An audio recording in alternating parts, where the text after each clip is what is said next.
जय श्री कृष्णा। कृष्ण ज्ञान ऊर्जा में आप सबका स्वागत है। आज हम आमलकी एकादशी की व्रत की कथा को सुनेंगे।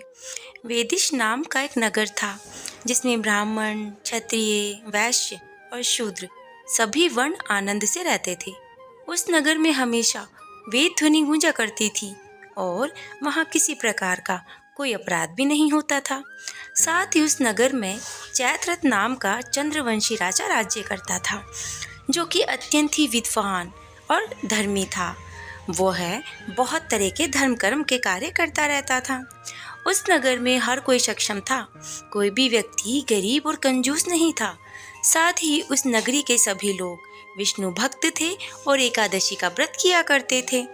एक दिन फाल्गुन मास के शुक्ल पक्ष की आमलकी एकादशी आई। उस दिन राजा समेत उनकी पूरी प्रजा ने विधि पूर्वक व्रत किया। राजा ने अपने प्रजा के साथ मंदिर में जाकर पूर्ण कुंभ स्थापित करके धूप, दीप, नैवेद्य, पंचरत्न आदि से आंवले का पूजन किया और साथ ही ये स्तुति की कि हे दात्री, आंवले का पेड़, तुम ब्रह्म स्वरूप हो। ब्रह्मा जी ने तुम्हें उत्पन्न किया है और सभी पापों का नाश करने वाले हो। तुम्हें मेरा बारंबार नमस्कार है।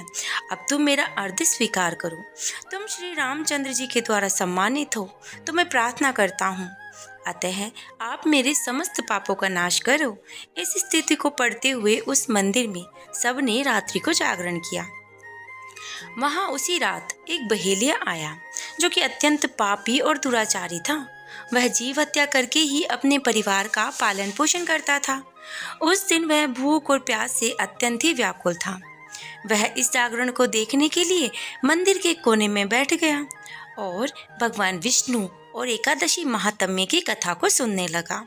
इस तरह अन्य मनुष्यों की भांति उसने भी एकादशी की सारी रात जाग करके बिता दी। सुबह होते ही सब लोग घर को चले गए तो बहेलिया भी घर चला आया। घर जाकर उसने भोजन ग्रहण किया। कुछ समय बीता और समय बीतने के बाद बहेलिया की मृत्यु हो गई। मगर उस दिन अनजाने में रखे गए आमलकी व्रत के प्रभाव और जागरण से उसने राजा विदुरथ के घर पे जन्म ले लिया और उसका नाम वसुरथ पड़ा।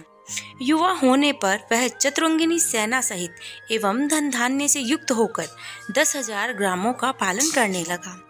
एक दिन राजा शिकार खेलने के लिए गए, लेकिन वह मार्ग भूल गया और उसी वन में एक वृक्ष के नीचे सो गया। थोड़ी देर बाद पहाड़ी मलेच्छ वहां आए और राजा को अकेला देखकर मारो मारो शब्द करते हुए राजा को मारने के लिए उनकी ओर दौड़ पड़े।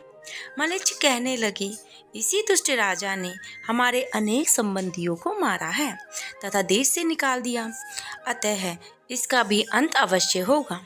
अब ऐसा कहकर सभी मलेच्छ उस राजा को मारने के लिए दौड़े। अनेक प्रकार के अस्त्र शस्त्र उसके ऊपर फेंके गए, लेकिन वे सब अस्त्र शस्त्र राजा के शरीर पर गिरते ही नष्ट हो जाते थे। अब उन मलेच्छों के अस्त्र शस्त्र उल्टा उन्हीं पर प्रहार करने लगे, जिससे वे सभी मूर्छित होकर गिरने लगे। उसी समय राजा के शरीर से एक दिव्य स्त्री उत्पन्न हुई। वह स्त्री अत्यंत ही सुंदर थी, लेकिन उसकी भ्रकटी टेढ़ी थी। उसकी आंखों में लाल लाल अग्नि निकल रही थी। वह स्त्री मलेच्छों को मारने दौड़ी और थोड़ी ही देर में उसने सभी मलेच्छों को मार गिराया। अब जब राजा सोकर उठा तो उन्होंने मलेच्छों को मरा हुआ देखकर सोचने लगे कि इन शत्रुओं को किसने मारा है।